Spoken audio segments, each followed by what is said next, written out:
எல்லாருக்கும் வணக்கம். தமிழ் சுற்றுலா பதிவில் இன்னைக்கு நாம ஒரு சூப்பரான சிவன் கோயிலுக்கு வந்திருக்காங்க. ஆந்திர மாநிலம் சித்தூர் மாவட்டம், அதாவது சென்னையிலேருந்து சரியாக ஒரு 70 கிலோமீட்டர் தூரத்தில் தான் இருக்குது. ஊத்துக்கோட்டையிலேருந்து புத்தூர் போகிற சாலையில் ராமகிரின்ற ஒரு அற்புதமான ஊரில் தான் இருக்கும்.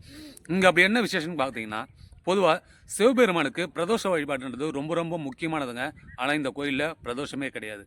அது மட்டும் இல்லாமல் இங்கே மூலவராக சந்தான காலபைரவர் இருக்கார்.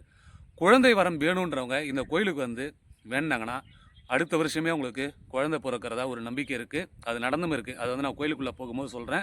ஏன்னா என்னுடைய தனிப்பட்ட எக்ஸ்பீரியன்ஸும் இந்த கோயிலில் நிறையவே இருக்குங்க. அதெல்லாம் நான் உங்கள் கூட வந்து ஷேர் பண்ணிக்கிறேன். ரொம்பவுமே விசேஷமான இந்த கோயிலில் வருடம் முழுவதும் வற்றாத ஒரு நந்திவாய் தீர்த்தம் இருக்குது. அந்த தீர்த்தத்தை உருவாக்குனது யாருன்னு கேட்டிங்கன்னா, அதுவும் வந்து நம்முடைய ஆஞ்சநேயர் தாங்க. பொதுவாக சிவபெருமானுக்கு எதிர்ப்புறம் என்ன இருக்கும்? நந்திய பெருமான் தான் இருப்பார். ஆனால் இங்கே அனுமன் வந்து இருக்கார். அது மட்டும் இல்லாமல் சிவனோட தலையில் கோடு போட்ட மாதிரி தலையில் ஒரு 3 சுத்து கோடு இருக்குங்க. அதற்கான காரணம் என்னன்றதையும் நான் கோயிலுக்குள்ளே போகும்போது முழு டீட்டெயிலாக சொல்கிறேன். இந்த கோயிலை பற்றின முழு வரலாறுகளும், அதே போல் இது வந்து பல்லவர்கள் காலத்தில் 9ஆம் நூற்றாண்டில் கட்டப்பட்ட ஒரு கோயில். மிக மிக ரொம்ப பழமையான கோயிலுங்க. கிட்டத்தட்ட ஒரு 1600 வருடம் பழமையான கோயில். ரொம்பவுமே பாழடைஞ்சிருந்த நிலைமையில் இன்றைக்கி அதை மீட்டெடுத்து இன்றைக்கி நல்லபடியாக வந்து பராமரிச்சுட்டு வராங்க. ஸோ அந்த கோயிலை பற்றி தான் இன்றைக்கி நம்ம பார்க்க போகிறோம். வாங்க வீடியோக்குள்ளே போகலாம். சென்னையில இருந்து புத்தூர் போற சாலையில ஊத்துக்கோட்டைக்கு அப்புறமா நாகலாபுரம் என்ற ஊர் வரும். நாகலாபுரத்துல இருந்து 3 கிலோமீட்டர் தூரத்துல தாங்க இந்த ராமகிரி கோயில் இருக்கு. மெயின் பஸ் ஸ்டாண்ட் வந்து நம்ம உள்ள வந்து நடந்து போகலாம். 2 கிலோமீட்டர் தூரம் நடக்கணும். ஓன் வெஹிக்கிளா இருந்தா ரொம்பவே சுலபமா இருக்கும். நடந்து போனா 2 பக்கமும் இருக்கிற பச்சை பசங்க வயல்வெளிகளை பார்த்துட்டே போகலாம். ஆனா பஸ் வசதி எதுவுமே கிடையாது.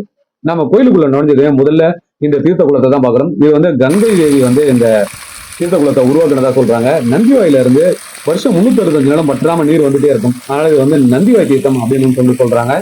இந்த தீர்த்தம் உண்டான வரலாறு என்னன்றதையும் நம்ம பார்க்கலாம். அதுபடி இந்த கோயிலோட புராண கதை என்ன அப்படின்றத நம்ம பார்த்துடலாங்க.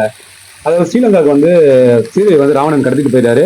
ராமர் போயிட்டு சீதையை மீட்டுட்டு அங்க இருக்கிற ராவணனை வந்து வதம் பண்ணிட்டாரு. அதனால வந்து ராமனுக்கு பிரம்மகத்தி தோஷம் ஏற்படுது. உடனே ராமன் வந்து ஒரு சிவலிங்கத்தை வச்சு வழிபடணும், அதுக்காக நீங்க வந்து ஒரு லிங்கம் ஒண்ணு தேவைப்படுது. உடனே என்ன பண்றாரு, அனுமனை கூப்பிட்டு நீ போய் காசில இருந்து லிங்கம் ஒண்ணு எடுத்துட்டு வா அப்படின்னு சொல்லிட்டு அனுப்பி வைக்கிறாரு. அனுமனும் காசிக்கு போயிட்டு அங்க இருந்து ஒரு லிங்கம் ஒண்ணு எடுத்துட்டு வர்றாருங்க.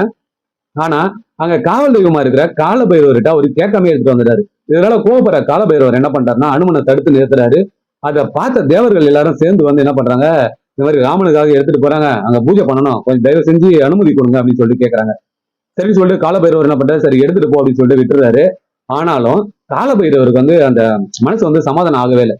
அது எப்படி நம்மளை கேட்காம எடுத்துட்டு போறான், எப்படியாவது இவனை வந்து தடுத்து நிறுத்தணும் அப்படின்னு சொல்லிட்டு சூரிய பகவான் மற்றும் வருண பகவான 2 பேரையுமே தன்னுடைய துணையாக கூட்டிக்கிட்டு அனுமனை ஃபாலோ பண்ணி போறாரு. அனுமனுக்கு வந்து கடுமையான தாகம் ஏற்படும்படி அந்த சூரிய பகவான் வந்து செய்யறாரு. உடனே என்ன பண்றாரு, சிவலிங்கத்தை என்ன பண்ணலாம், தரையில வைக்க முடியாது. உடனே என்ன பண்றாரு, கொடுக்கணும் அப்படின்னு சொல்லிட்டு வேண்டும் போது பக்கத்துல ஒரு சின்ன பையன் வரான். சின்ன பையனை கூப்பிட்டு, அப்பா இந்த சிவலிங்கத்தை கொஞ்சம் பிடிச்சிக்கோ, நான் கொஞ்சம் தண்ணி குடிக்கணும்னு சொல்லிட்டு அவங்களே கொடுக்குறாரு. கொடுத்துட்டு அவர் வந்து கங்காதேவி கிட்ட வேண்டாரு, அம்மா ரொம்பவுமே தாகமா இருக்கு, இந்த மாதிரி நான் எடுத்துட்டு போறேன், அங்க பூஜை பண்ணணும், தண்ணி கொஞ்சம் வழிகாட்டுமான உடனே அவங்க அங்க பெரிய ஒரு குளத்தை ஒண்ணு ஏற்பாடு பண்றாங்க. அது பெரிய மிகப்பெரிய குளம். இப்ப நம்ம பார்க்கறத விட ரொம்ப பெருசு அது. அங்க என்ன பண்றாரு, ஒரு தண்ணி குடிச்சிட்டாரு. குடிச்சிட்டு திருப்பி வந்து பார்த்ததுமே பாத்தீங்கன்னா அந்த பையன் வச்சிருந்த அந்த சிலையை கீழே வச்சு ஓடி போயிடறான். அதோட என்னடா இது இப்படி எடுத்துட்டு போயிட்டானேன்னு சொல்லிட்டு அவருக்கு ஒண்ணுமே புரியல. சரின்னு சொல்லிட்டு அவர் சிலையை பிடிச்சி இருக்கிறாரு, கையில பிடிச்சி இருக்கிறாரு. அவர் எவ்வளவு பெரிய பலசாலி, ஆனால் அவரால் இருக்க முடியல தரையில இருந்து. தன்னுடைய வாழ்ல என்ன பண்றாரு, அந்த சிவலிங்கத்தை சுத்தியும் பெட்டி இழுத்து பாக்குறாரு. அது வடக்கு புறமா லைட்டா சாயுதே தவிர வரல. ரொம்பவுமே வருத்தப்படுறாரு, என்னடா இப்படி ஆகி போச்சு, ஒருவேளை காலபைரவர் தான் இந்த மாதிரி பண்ணிட்டாருன்னு சொல்லிட்டு அவர் வேண்டது, காலபைரவரை என்ன மன்னிச்சிருங்க, நான் உங்களை கேட்காம எடுத்தது தப்பு தான் சொல்லிட்டு அதுக்கப்புறமா காலபைரவர் அவரை முன்னாடி தோன்றி, சரி நீ பண்ணது தப்புன்னு நீ ஏன் உணர்ந்துட்ட, அதனால வந்து நான் உனக்கு வேற ஒரு சிவலிங்கம் கொடுக்குறேன், இதை எடுத்துட்டு போன்னு சொல்லி கொடுத்து அனுப்பிச்சிட்டாரு. அதுக்கப்புறம் அந்த சிவலிங்கத்தை வந்து இங்கேயே வச்சு வழிபாடு பண்றாங்க. அவர் தான் வந்து பாலீஸ்வரர். ஏன்னா அனுமன் வாலினால் கட்டி இழுத்ததால அது வந்து பாலீஸ்வரர் என்ற பெயரோட இங்கே அவர் தங்கிட்டாருங்க. இங்க காலபைரவருக்கு தனியா ஒரு சன்னதி. அவர் தான் இங்க பாத்தீங்கன்னா மெயினான மூலவரே. அவர் எதிர்ப்புறமே ஒரு பிரம்மாண்டமான ஒரு நாய் சிலையும் இருக்கும். கிட்டத்தட்ட ஒரு 4 அடி உயரத்துல ஒரிஜினல் அப்படியே பாக்குறதுக்கு உண்மையான நாய் மாதிரியே இருக்கும். திருமணமாகி ரொம்ப வருஷமா குழந்தை இல்லை அப்படின்றவங்க இந்த கோயிலுக்கு வந்து காலபைரவரை வேண்டிட்டு போனா அடுத்த வருஷமே குழந்தை பிறக்கிறத ஒரு நம்பிக்கை இருக்கு. குழந்தை பிறந்த உடனே அந்த குழந்தையை எடுத்துட்டு வரும்போது ஒரு சிறிய ஒரு நாய் பொம்மையும் வாங்கிட்டு வராங்க. குழந்தைக்கு பதிலா அந்த நாய் பொம்மையை கோயிலுக்கு கொடுத்துட்டு குழந்தைய திருப்பி கூட்டிட்டு போறாங்க. அந்த நிகழ்வும் இங்க நிறையவே நடந்துட்டு இருக்கு. ரொம்பவுமே ஒரு சூப்பரான அற்புதமான கோயில். பல்லவர்கள் காலத்துல கிட்டத்தட்ட ஒரு 1200 1300 வருடங்களுக்கு முன்னாடி கட்டப்பட்ட மிக பழமையான ஒரு கோயிலுங்க. நீங்க ஒரு முறை டைம் இருந்தா கண்டிப்பா இங்க வந்து போங்க. சூப்பரா இருக்கும் இந்த கோயில்.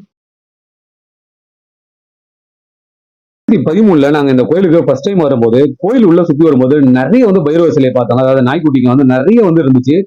அதெல்லாம் அதுக்கப்புறமா கோயிலை வந்து புனரமைக்கிறேன்னு சொல்லிட்டு அந்த நாய் பொம்மைகள்லாம் இப்ப எங்க போச்சுன்னே தெரியல. வெளியில இங்க இருக்கிற அந்த ஒரு 4 நாய்க்குட்டிங்க மட்டும் தான் நம்மளால வந்து பார்க்க முடியும். மற்றபடி கோயிலுக்குள்ள இருந்தது மொத்தத்தையுமே வந்து எடுத்துட்டாங்க. 13 வருஷமா மாறாத ஒரு இடம்னா இந்த இடம் தான். அதாவது அந்த கோயிலுக்கு பக்கத்துலயே இன்னொரு சிறிய ஒரு கோயில் ஒண்ணு இருக்குங்க. உள்ள வந்து சிவபெருமான் தான் இருக்காரு. இந்த கோயில் ரொம்பவுமே பாழடைஞ்சு போயிருக்கும். தூண்கள்லாம் வந்து இடிகிற நிலைமையில தான் இருக்கு. நிறைய தூண்கள் இடிஞ்சும் விழுந்து இருக்கு. நானும் 13 வருஷமா அதை பாக்குறேன். அந்த மெயின் கோயில் மட்டுமே வந்து நல்லபடியா வந்து சூப்பரா பண்ணிட்டாங்க. அதாவது ரொம்பவும் பாழடைஞ்சு இருந்தது. இடிஞ்சு விட நிலைமையில இருந்தது. அப்ப வந்து நானும் எங்க அப்பா எங்க ஃபேமிலியோட போயிருந்தோம் ஒரு வாட்டி ஃபர்ஸ்ட் டைம் போகும்போது 2013 போயிருக்கல. அந்த கோயிலுக்கு ஆளுங்களே வர மாட்டாங்க. பக்தர்களே கிடையாது. நாங்க காலையில ஒரு 6 மணிக்கெல்லாம் போய் ரீச் பண்ணிட்டோம். ஆனா பூசாரி 9 மணிக்கு தான் வந்தாரு அப்போ. இப்போ வந்து கோயில் நல்லா ரீச் ஆயிடுச்சு. நான் சீக்கிரமே ஒரு 7:30 மணிக்கெல்லாம் போயிட்டேன். 8 மணிக்கு தான் வந்து கோயில் திறந்தாங்க. திறந்த உடனே அவங்க முதல்ல என்ன சொல்லிட்டாங்க, உபயதாரர்களுக்கு தான் முதல் தரிசனம் அப்படின்னு சொல்லிட்டாங்க.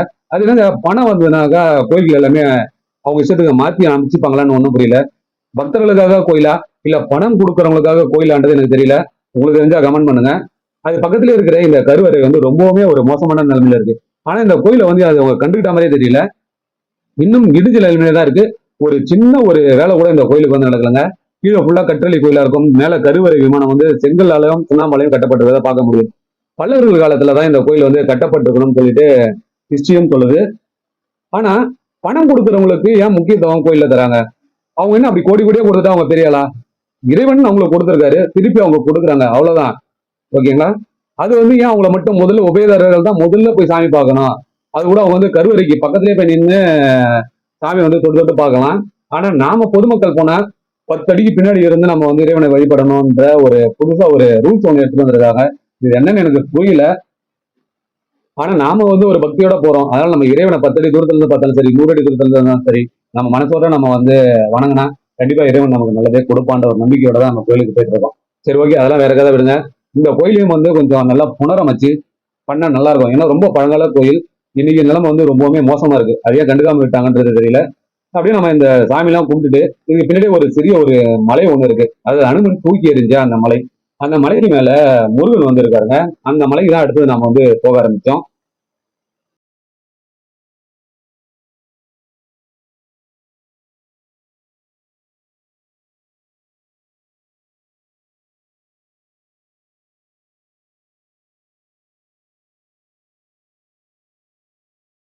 காலபைரவரையும் சிவபெருமனையும் நம்ம வணங்கிட்டு அப்படியே கோயில் பின்புறம் வந்தோம்னா ஒரு படிக்கட்டு ஒண்ணு ஆரம்பிக்குது.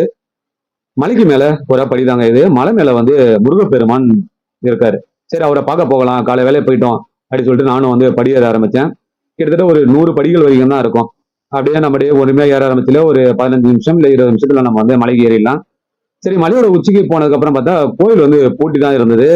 என்னடா இது கோயில் பூட்டி இருக்கு, கோயில் முருகர் கோயில் திறக்க இல்லையா அப்படின்னு சொல்லிட்டு வெளியே ஒரு வேல் ஒண்ணு வச்சிருந்தாங்க. சரி, வேலை பார்த்து நம்ம வணங்கிட்டு அப்படியே அங்க உட்காந்து அந்த பின்னாடி இருந்த அந்த முருகையும் பார்த்தோம். முருகர் கோயில் ஏன் திறக்க மாட்டாங்க? இதே தாங்க நாங்க 13 வருஷத்துக்கு போக முடியும். சரி, அதுக்கு நடுவுல நான் ஒரு 4-5 வாட்டி இந்த கோயிலுக்கு போயிருக்கேன். அப்பவும் சரி, மலைக்கு மேல போனா முருகர் கோயில் எப்பவுமே மூடியதான் இருக்கு. பக்தர்கள் மேல வரது இல்லையா இல்ல ஐயர் வந்து கோயில திறக்கிறது இல்லையான்றது தெரியல. ஏன்னா நிறைய பேர் வந்து பாத்தீங்கன்னா சென்னையில இருந்து தாங்க இங்க நிறைய பேர் வராங்க. இங்க பண்ற அந்த உபயதாரர்கள் கூட பாத்தீங்கன்னா சென்னையில இருந்து செலவு பண்றவங்க தான் அதிகம். அங்க பெரிய லிஸ்டே போட்டிருப்பாங்க. அதுல பாத்தீங்கன்னா மேடவாக்கம், அதுக்கப்புறம் வந்து மடிப்பாக்கம், வேளச்சேரின்னு நிறைய ஊர் வந்து போட்டிருப்பாங்க. நிறைய பேர் வந்து இங்க வந்து பண்ணியிருக்காங்க. அதாவது நம்ம சென்னையில இருந்து இங்க போறவங்க தான். அதுவும் தமிழ்நாட்டுல இருந்து வர கூட்டங்கள் தான் அதிகம்னு சொல்ல வரேன். தமிழ்நாட்டுல இருந்து வர பக்தர்கள் தான் இங்க நிறைய வந்து அந்த உபயங்கள்லாம் வந்து செஞ்சுட்டு இருக்காங்க. அப்படி இருந்தாலுமே மலை மேல இருக்கிற முருகர் கோயில் எப்பயுமே வந்து மூடியா தான் இருக்கு. நிறைய இருக்கு. அது ஒரு இங்க சின்ன வந்து தண்ணி வருத்தம் தான். வந்து சரி, பஞ்சமே வேலை இல்லை. வணங்கிட்டு அப்படியே இந்த பக்கத்துல கங்கை இருக்கிற ஒரு வைத்திய சூப்பரான திட்டத்துக்கு வியூவை நம்ம தண்ணி வச்சு பார்க்கலாம்னு இங்க சொல்லிட்டு நல்லபடியா கோயில பாசனம் சுத்தி வர பண்ணலாம். ஏன்னா அந்த ஆரம்பிச்சோம். அளவுக்கு இங்க 365 நாளும் 24 மணி நேரமும் தண்ணி வந்துகிட்டே இருக்கும். நான் வந்து கிட்டத்தட்ட வந்தது ஃபர்ஸ்ட் டைம் வந்தது 2013. அன்னைக்கு இந்த கோயில் இருந்த நிலைமையும் இன்னைக்கு 2026 கிட்டத்தட்ட 13 வருஷத்துக்கு அப்புறம் இப்போ இருக்கிற நிலைமையும் அப்படியே தலைகீழாக இருக்குது. கோயில் நல்லா டெவலப் ஆகிருக்கு. அதே நேரத்தில் சில விஷயங்களும் நடந்திருக்கு. ஸோ அதை பற்றியெல்லாம் நம்ம டீட்டெயிலாக பார்க்கலாம். மலையோட உச்சியில் இருந்து ஒரு சூப்பரான வியூ ஒன்று பார்க்கலாம். இங்கே பார்த்தீங்கன்னா நிறைய இடத்துல போய் நீராக தாங்க இருக்கும். அதாவது தண்ணிக்கு வந்து இந்த இடத்துல வந்து பஞ்சமே கிடையாது. நிறைய வந்து தண்ணி இருக்கும். அதே போல் விவசாயத்துக்கும் இங்கே பஞ்சம் இல்லைங்க.